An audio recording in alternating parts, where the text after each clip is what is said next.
마가복음 9장 2절부터 13절 말씀 보겠습니다.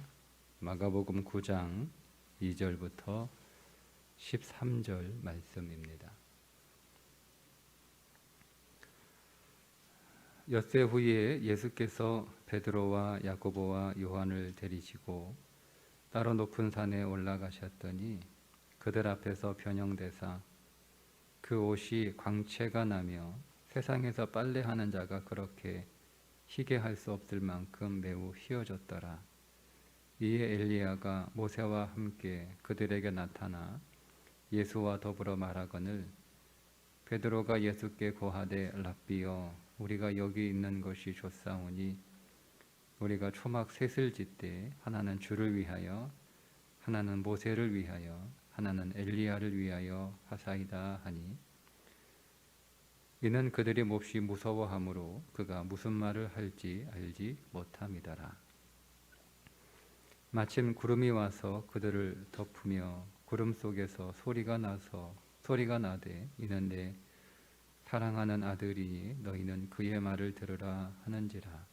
문득 둘러보니 아무도 보이지 아니하고 오직 예수와 자기들 뿐이었더라.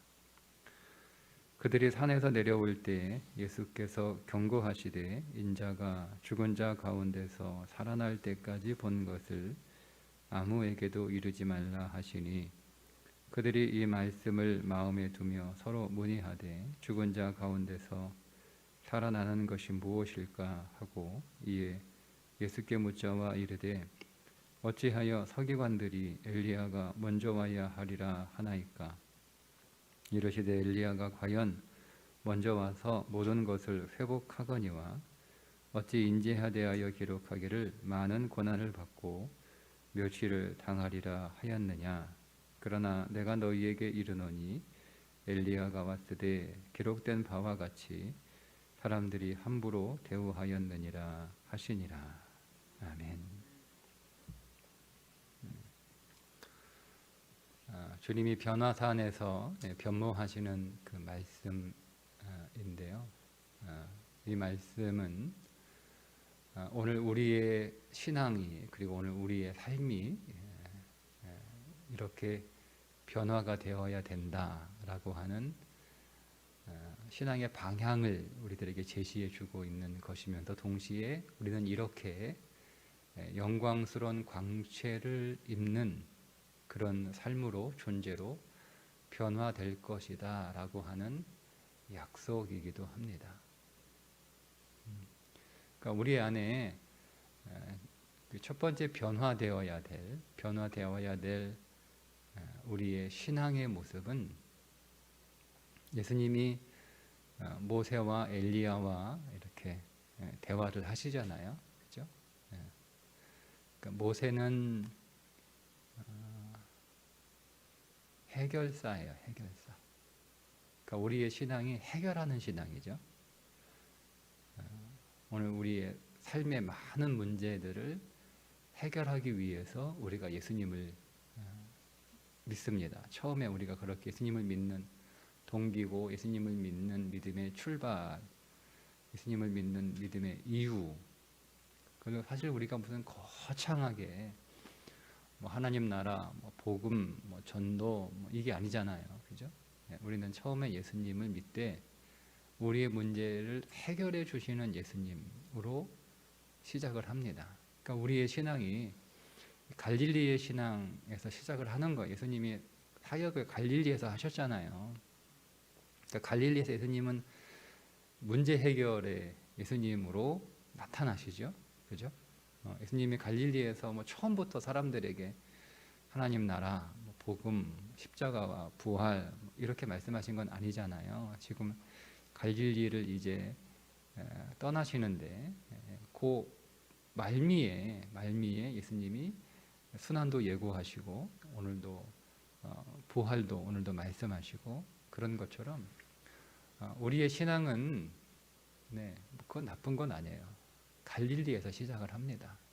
예수님도 갈릴리 사역을 먼저 하십니다. 아픈 사람 고치고 죽인 사람 살리고 배고픈 사람 먹이고 이런 사역을 하시는 거예요. 그게 이제 모세의 신앙이죠. 모세는 해결사예요.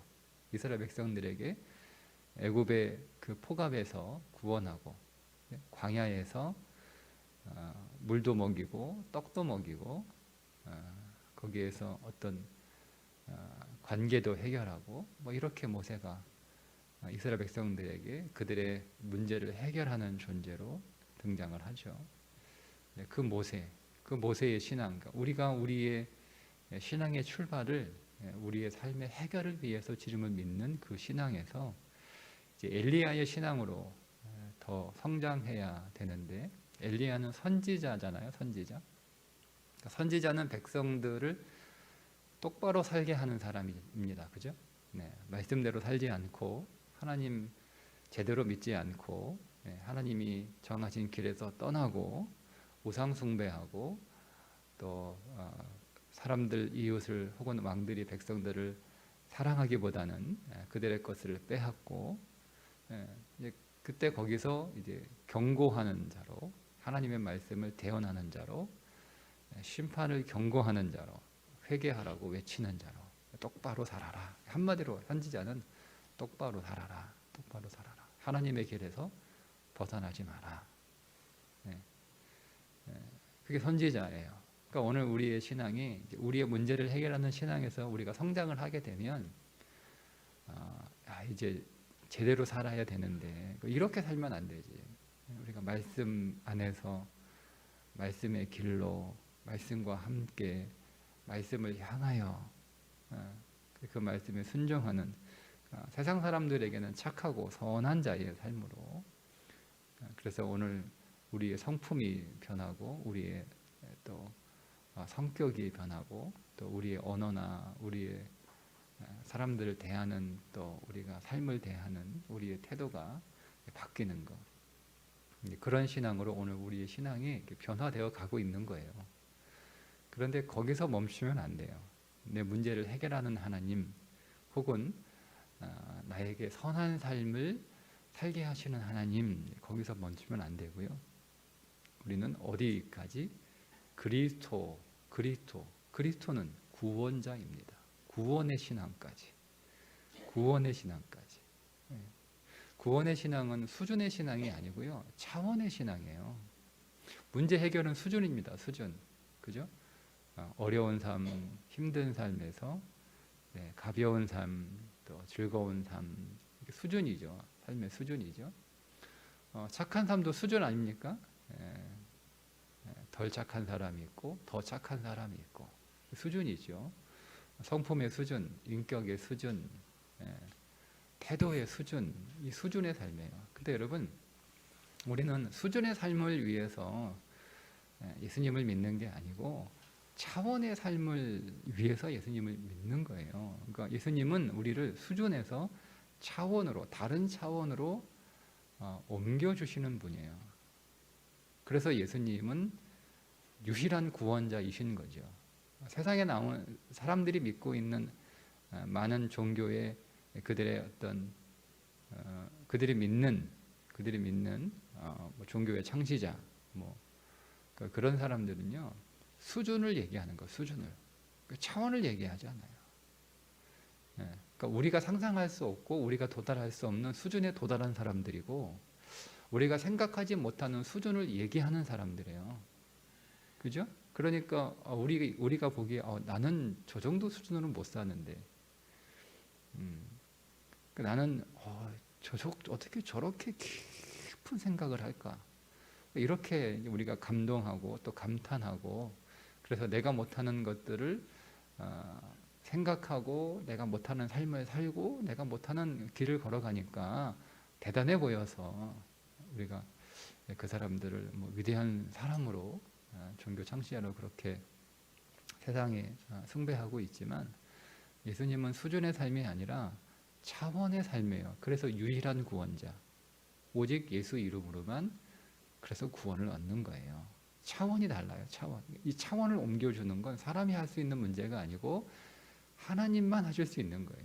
차원을 넘나드는 존재는 이 땅에 없어요. 하나님만 하실 수 있는, 이 신의 영역이잖아요. 여러분, 우리가 3차원에서 4차원으로 갈 수 없잖아요. 우리가 무슨 재주로 4차원에 갑니까? 돈이 아무리 많다고 해도 차원을 바꿀 수 없어요. 기술이 아무리 좋다고 해도 차원을 바꿀 수 없어요. 지식이 아무리 뛰어나다고 해도 차원을 옮겨줄 수는 없어요. 그러니까 우리는 차원이 다른 구원자. 그러니까 우리는 구원의 차원에서 예수님을 믿는 것이다 라고 하는 거죠. 그런 신앙의 차원이 우리는 더 이제 달라져야 되는 거예요. 수준의 신앙에서 차원의 신앙으로, 문제 해결의 신앙에서, 선하게 사는 신앙에서 다시 구원의 신앙으로. 그러니까 예수님은 단지 문제를 해결해 주는 능력자도 아니고 착하게 살라고 하는 선생님도 아니고 우리를 구원하시는 하나님이라는 거예요. 그 예수님이 하나님이다라고 하는 것이 드러나는 거죠. 그게 변화사 안에서 예수님이 광채 가운데 그 얼굴과 옷이 아주 눈이 부실 정도로. 그러니까 이게 어떻게 표현할 수가 없으니까 그냥 옷을 깨끗하게 이게 사실 여기 전문 세탁업자를 말하는 거예요. 그러니까 우리가 집에서 빨래하는 수준이 아니고요. 전문 세탁업자. 그러니까 아마 그 당시에 이 전문적으로 빨래를 해준 사람이 표백제를 써서 빨래해주고 나면 그 옷이 눈이 부실 정도로 막 그렇게 굉장히 깨끗해졌다라는 것들을 그들이 일상에서 경험을 하니까 이걸 설명해 주는 거죠. 지금 어떻게 설명할 도리가 없는 거예요. 마가가. 그래서 이제 그냥 그들이 일상에서 딱 이렇게 이해할 수 있는 수준에서 세탁소에 가니까 세탁업자가 표백제 써가지고 옷을 집에서 그렇잖아요. 집에서 아무리 빨아도요. 흰옷이 늘 이렇게 색이 변색되어 있잖아요. 무슨 아무리 좋은 세제 사다가 써. 근데 세탁소 가지고 가면 처음 산 것처럼 깨끗하게 그렇게 요술을 부린 것처럼 깨끗해지지 않습니까? 그 얘기하는 거예요. 그렇게. 그 예수님, 하나님이라는 거죠. 그 광경을 보고 베드로가 자기가 무슨 말 하는지도 몰라요. 그리고 이제 자기가 이제 뭐 말을 하는데 너무 그 광경이 황홀하니까 초막을 세게 짓겠다. 하나는 예수님을 위해서, 하나는 모세를 위해서, 하나는 엘리야를 위해서 집을 짓겠다. 이렇게 얘기하는데 분명히 베드로가 무슨 말 하는지도 모르고 그렇게 하고 있다. 횡설수설하고 있다라고 하는 이야기죠. 여러분 오늘 우리의 신앙의 집이 변화돼야 되는 거예요. 모세의 초막이 장막이란 뜻이에요. 초막으로도 번역이 되고 장막으로도 번역이 되고. 근데 장막은 성전입니다. 교회죠. 그러니까 우리가 모세의 교회를 지을 수도 있어요. 모세의 교회는 어떤 교회죠? 율법의 교회입니다. 우리가 율법의 교회를 지을 수 있죠. 여러분이 율법의 성전이 될 수도 있어요. 율법의 성전. 그리고 율법의 성전이 될 필요가 있습니다. 우리가 한번 율법의 성전을 지어봐야 돼요. 그래야 율법의 성전은 안 된다. 율법의 성전은 불가능할 뿐만 아니라 율법의 성전을 짓겠다고 괜히 나섰다가 오히려 사람들 다 목졸라 죽이는구나. 여러분, 나 스스로가 목졸라 죽는구나 라는 것들을 경험하셔야 됩니다. 그러나 여러분, 우리는 어쨌든 율법의 성전을 짓게 됩니다. 다 율법의 성전을 짓습니다. 또 하나의 집은 엘리야의 집이죠. 엘리야는 환경에서 기적을 대표하는 선지자입니다. 그러니까 엘리야는 굉장히 많은 능력들을 보여주잖아요. 엘리야의 집은 기적의 집이에요.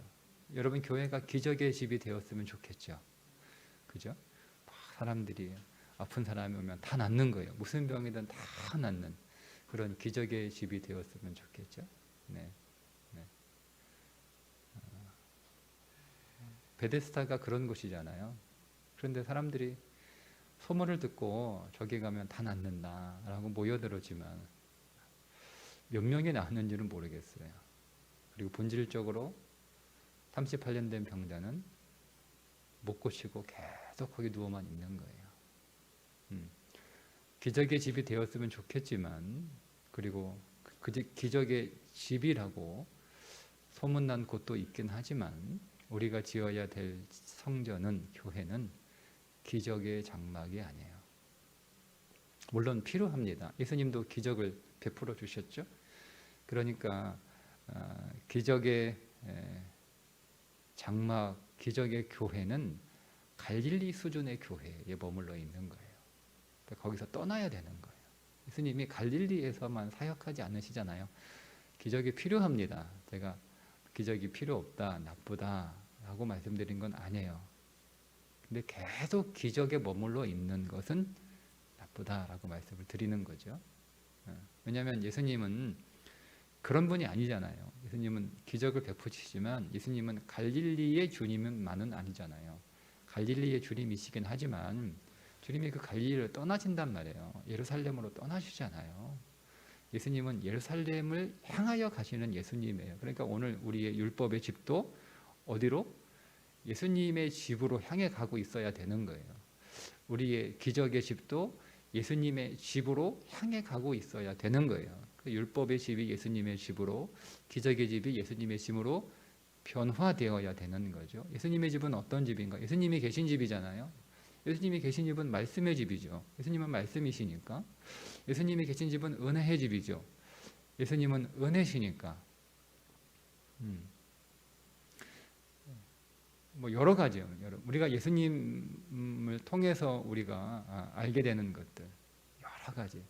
그 예수님이 계신 집으로 오늘 우리의 교회가 변화되어 가야 되는 거예요. 우리의 신앙이 변화되어 가는 거죠. 모세의 신앙에서, 선지자의 신앙에서 예수님의 신앙으로 우리의 신앙이 변화되어 갈 뿐만 아니라 우리 교회도 율법의 교회에서 기적의 교회로, 기적의 교회에서 예수님의 교회로 그렇게 변화되어 가야 된다라고 하는 거죠. 그러니까 우리가 예수님을 믿되 예수님을 해결사로 믿는 믿음에서 착하게 살라고 가르치는 예수님으로 성장해야 되고, 꼭 그렇게 도식은 아니에요. 제가 그냥 이렇게 여러분 이해되시도록 설명을 해드리는 거고 꼭 그런 단계를 거친다는 건 아닙니다.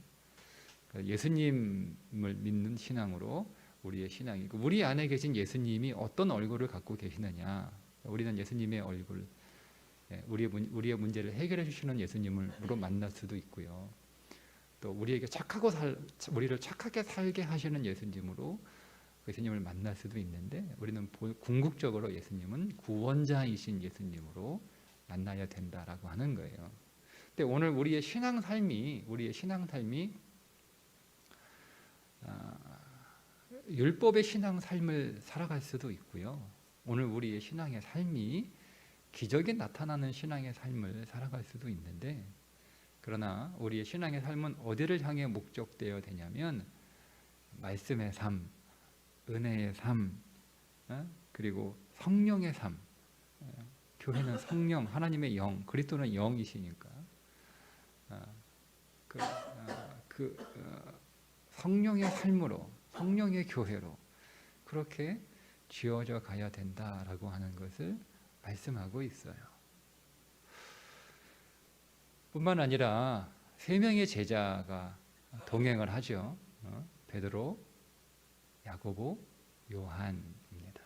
자, 그러면 우리가 이 제자들의 관점에서 이 변모산을 묵상하게 되면 이 제자들처럼 이 제자들이 변하잖아요. 이 제자들이 변해야 된다라고 하는 거죠.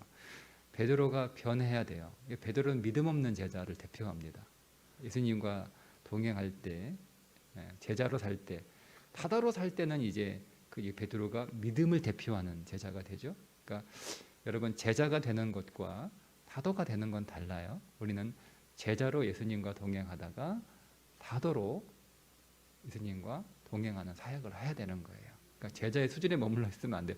제자도 굉장한 건데 평범한 그리스도인에서 탈피해서 제자의 삶을 살아야 되고요. 제자의 삶에서 여러분들은 궁극적으로 사도의 삶을 사셔야 되는 거예요. 근데 이제 이 제자였을 때의 베드로는 믿음이 없는 베드로를 대표합니다. 맨날 헛소리나 하고, 예수님 누가 내 옷 만졌다 그러면 반지기 누가 만져요? 뭐 이렇게 예수님 핀잔 주기나 하고, 예수님 순환당한다 그러니까 무슨 순환은 무슨 순환, 예수님 제가 다 막아낼 거예요. 그렇게 하고 칼 빼들고 예수님 지켜주겠다고 설치는 이 믿음 없는 베드로가 믿음의 베드로로 변화돼야 되는 거죠. 그러니까 우리의 믿음 없는 우리의 모습이 믿음의 사도로 변화, 제자의 과정을 통해서 변화돼야 된다라는 것을 말씀하고 있는 것이고요. 야고보와 요한은 형제인데 이 두 사람을 이제 뭐라고 이제 성경이 설명하냐면 우레의 아들들, 그러니까 성질이 되게 막 우레 같은 사람들이었나 봐요. 뭐 주님 좀 불내리라 그럴까요? 막 이렇게 얘기하잖아요. 그러니까 그런 제자들이 막 뭘 보면 막 이렇게 욱하는 성질이 있어서 불내려가지고 그냥 다 그냥 태워버릴까요? 이렇게 했던 두 제자가 변하는데 야고보는 어떤 제자, 어떤 사도로 변하죠? 최초의 순교자잖아요. 저놈들 다 불태워버릴까요? 했던 야고보가 자기가 순교합니다. 자기를 희생하고 자기를 헌신하고 자기를 내놓고 자기를 드리는 그런 믿음의 사도로 변화되죠. 그죠? 네. 요한도 그 동생인데 요한도 막 같은 우리의 자식인데 요한은 어떤 사람이에요? 요한은 성경에서 사도 요한은 사랑의 사도죠. 그죠? 예수님 어머니를 가까이 모셨던 다른 제자들은 막 그 나름대로 막 한 자리씩 차지하고 막 그 초대교회에서 명망이 높아져가는 그런 사역을 하고 있을 때 사도 요한은 뭐 했어요? 예수님 어머니 모시고 있었어요. 그죠? 그렇게 변화되는 거예요. 변화되는 거예요. 그리고 그래서 사도 요한은 사랑의 사도인 거예요. 사랑의 사도. 그리스도와 깊이 교제하여 요한복음 영이신 그리스도 이런 제자. 그 결국 마지막 계시록을 쓰는 그런 제자에서 사도로 변해가는 거죠. 그런 변화에 오늘 우리의 신앙의 변화가 있어야 되는 거죠. 그런데 이런 변화가 그럼 어떻게 일어나야 되느냐라고 하는 거예요. 어떻게 일어나냐? 그러니까 오늘 우리 마가복음에서는 예수님이 변화산에 왜 올라갔는지 기록하고 있지 않은데요. 누가복음에 보시면 기도하러 산에 올라가셨다 이렇게 정확하게 예수님이 제자들을 데리고 산에 올라가신 목적을 밝히고 있습니다. 기도하러 올라가셨는데 변화되신 거예요. 그러니까 여러분 오늘 우리가 어떻게 우리의 믿음이 예수님을 믿는 믿음이 예수님을 해결사로 믿는 믿음에서 착하게 살게 하시는 예수님으로 그리고 구원자이신 예수님으로 그렇게 오늘 우리 안에 계신 예수님의 얼굴이 그렇게 변화될까 기도하는 거예요. 기도. 우리 교회가 율법의 교회에서 기적의 교회에서 말씀과 은혜와 성령의 교회로 어떻게 변화될까? 여러분 기도하셔야 됩니다. 기도로 교회가 변화되는 거예요. 기도로 내 안에 계신 예수님의 얼굴이 바뀌고 기도로 오늘 우리의 교회가 바뀌고 기도로 우리의 신앙 생활이 바뀌는 거예요. 믿음 없는 신앙 생활, 믿음 있는 신앙 생활이라고. 우리와 같은 신앙 생활에서 자기밖에 모르고 내가 살기 위해서 다른 사람들을 희생시키는 그런 삶에서 내가 죽고 다른 사람을 살리는 나를 헌신하고 나를 내놓고 그리고 자기밖에 모르는 신앙에서 다른 사람들을 사랑하는 요한의 신앙으로 무엇이요? 기도로 그렇게 하는 것. 기도로. 주님이 변화산에서 미리 보게 하신 이 모든 변화들을 우리가 이루는 것이 아니라 다 주님이 이루어 주세요. 결국 우리는 그렇게 될 거란 말이에요. 그러면 우리가 가만히 뒷짐지고 한번 그렇게 될 거니까 그러니까 우리는 그냥 아무것도 안 하고 기다리기만 하자 이런 게 신앙이 아니고요. 그걸 믿으면 그 믿음 안에서 우리는 그건 미래의 일이잖아요. 우리의 시간 안에서는 미래의 일이에요.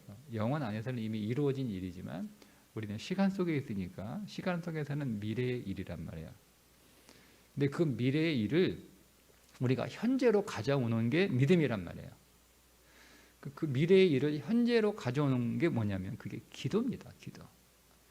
기도는 미래의 일을 현재에 가져오는 거예요. 기도는 영원 안에서 이루어진 사건을 시간 안에서 나타나게 하는 것이 기도입니다. 그러니까 영원 안에서 이루어진 일이지만 기도하지 않으면 시간 안에서 안 나타나는 성도들도 있는 거예요. 왜? 기도 안 하니까.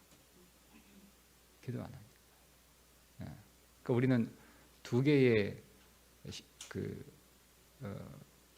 삶을 살죠. 시간의 삶을 살고 영혼의 삶을 살아요. 이것을 우리가 어떻게 연결하느냐. 이걸 완전히 다르게 살 수도 있어요. 기도 안 하면, 믿음 없으면 완전히 다르게 살아요. 영혼은 이미 다 끝났는데 사망도 끝나고 죄도 끝나고 저주도 끝나고 어둠도 끝나고 다 끝났는데 이게 연결이 안 되니까 시간 안에서는 여전히 사망이고 여전히 어둠이고 여전히 불행이고 여전히 저주란 말이에요. 이거 연결해야 될 거 아니에요. 이거 가져와야 될 거 아니에요. 히브리서가 그 얘기한 거예요. 히브리서에서 가져오라고. 보이는 것으로 된 것이 아니다. 보이는 것으로 된 것이 아니다. 믿으면 바라는 것들이 실상이요 보이지 않는 것들이 증거라고 하시면서 그 다음 절에 보이는 것으로 된 것이 아니라는 거예요. 보이지 않는 것으로 된 것이다. 근데 그 보이지 않는 것들을 가져와야 될 거 아니에요. 보이도록. 그게 오늘 성경은 기도라고 가르치고 있는 거예요. 그 내일 기도를 또 다시 말씀하세요. 제자들이 못 깨달아요. 못 깨달으니까 내일 아예 그냥 기도라고 말씀을 해버리세요. 예수님이. 그러니까 오늘 뭐 내일 더 보지만 기도하셔야 됩니다. 기도하셔야 영혼 안에서 이미 이루어진 그 놀라운 그 하나님의 풍성과 그 하나님의 놀라운 우리를 위한 이미 주신 그 복을 여러분들이 시간 안으로 가져오실 수 있어요. 그래야 여러분들이 그 기도를 통하여 그리스도를 여러분들이 만나시는 거예요. 어떤 그리스도? 여러분, 예수님은 변화되시는 것이 아니라요, 원래 그런 영광을 가지신 분인데 그 영광을 내려놓고 이 땅에 오신 분이라고 하는 것을 보여주는 거예요. 원래 주님은 영광스러운 분이에요. 그 주님이 원래 가졌던 그 영광이 어떤 것인지를 보여주시는 것이기도 해요. 제자들에게. 야, 내가 이렇게 맨날 초라하고 이렇게 다니니까 너희들은 내가 이렇게 그 나사렛 그 촌동네에서 예수님이 사람들은 그렇게 생각하잖아요. 나사렛 촌동네에서 인물 났네, 개천에서 용 났네 이러고 있단 말이에요. 제자들도 그런 줄 알아요. 그 예수님이 딱 이렇게 여러 가지 일들을 통해서 이제 점점점 사람들에게 인지도가 높아져 가고 사람들이 따라다니고 그러면서 굉장히 유명한 사람이 되시는 것처럼 그렇게 이해할 수 있는데, 예수님은 원래 광채, 원래 설명할 수 없는 본 적도 없는 세상에 있을 수 없는 그런 광채를 가지신 분인데, 그런 근본 본체 하나님과 본체시나 이 땅에 육신을 입고 종의 형상을 입고 내려오신 그 예수님이라는 걸 우리가 아는 거예요. 아는 거. 예수님을 믿을 때, 그때 여러분 오늘 우리의 삶이 얼마나 영광스러운 삶으로 변화될 것인지를 보는 거죠. 기도를 통하여 여러분 그 예수님과 교제함으로 예수님 안에는 영광을 우리가 보고 그 영광이 나의 영광이 되며 주님이 나를 그 영광의 옷으로 입혀주실 것을 우리가 기도로 주님과 인격적인 사귐 안에서 우리가 발견하고 깨닫고 보게 될 때 우리의 신앙이 변화되는 거예요. 우리의 신앙이. 문제를 해결하는 신앙에서, 착하게 사는 신앙에서 구원의 신앙으로, 하나님 나라의 신앙으로, 새 예루살렘의 신앙으로 바뀌는, 왜? 거기에 영광이 있으니까. 문제 해결의 영광과는 비교할 수 없는 영광이 있는 거예요. 율법의 교회가, 율법에 또 영광이 있어요. 여러분, 율법이 왜 영광이에요? 바리새인과 서기관의 영광이 있잖아요. 율법의 영광과는 비교할 수 없는, 기적도 영광이 있죠. 그러나 기적의 영광과는 비교할 수 없는 은혜와 말씀과 성령의 영광이 있는 거예요. 그걸 보는 거예요. 그걸 봐야 우리가 거기를 향해서 방향을 잡고 갈 수가 있는 거죠. 근데 기도하지 못하면 안 보여요. 못 봐요. 그러니까 당장 우리 눈에 보이는 율법의 영광에 취해 있고 기적의 영광에 빠져 있고, 오늘 우리의 믿는 대상인 예수님이 우리 문제를 해결하는 예수님으로 끝나고, 거기서 좀 더 나가봐야 착하게 살라고 하시는 예수님으로 멈춰버리는 거예요. 그러나 우리의 신앙은 거기서 끝나면 안 된다. 계속 변화되어야 되고, 그래서 오늘 우리의 인생 자체가 빛나는 광채를 입는 인생으로 변형되어야 된다라고 하는 것을 가르치고 있습니다. 어떻게 해요? 기도를 통해서. 그러니까 여러분, 기도의 수준이 지금 달라지고 있는 거죠. 문제 해결을 위한 기도의 수준에서, 그죠? 내가 그리스도의 영광에 참여하는 기도로, 그 영광을 보는 기도로, 그 영광을 입는 기도로 우리의 기도가 더 깊어져야 합니다. 그러니 오늘 우리가 어찌 기도하지 않을 수 있겠어요? 오늘도 기도함으로 그 기도 안에서 영광이신 그리스도를 만나고 깨닫고 체험하고 그렇게 입게 될 것을 소망하는 하루 되시기를 주님의 이름으로 축복합니다. 기도하겠습니다. 주님, 오늘도 오늘의 변화산에 오르게 하여 주옵소서. 거기서 믿음이 자라게 하시고 내 삶이 변화되게 하시고 인생이 바뀌게 하여 주옵소서. 우리 교회가 율법의 교회에서, 기적의 교회에서, 말씀의 교회, 은혜의 교회, 성령의 교회를 짓는 교회로 더 변화되게 하여 주옵소서. 새벽예배 드리는 성도들 축복합니다. 현재의 고난이 진리 안에서 영광인 것을 먼저 믿음으로 보게 하시고 결국 이 고난이 영광으로 변화되는 것을 눈으로 실제로 보는 복 누리게 하여 주옵소서. 오늘 우리의 삶이 광채로 빛나는 삶으로 변화될 줄 믿고 기대하고 기다리며 기도하게 하옵소서. 우리 주 예수 그리스도 영광의 이름 받들어 간절히 축복하며 기도하옵나이다. 아멘.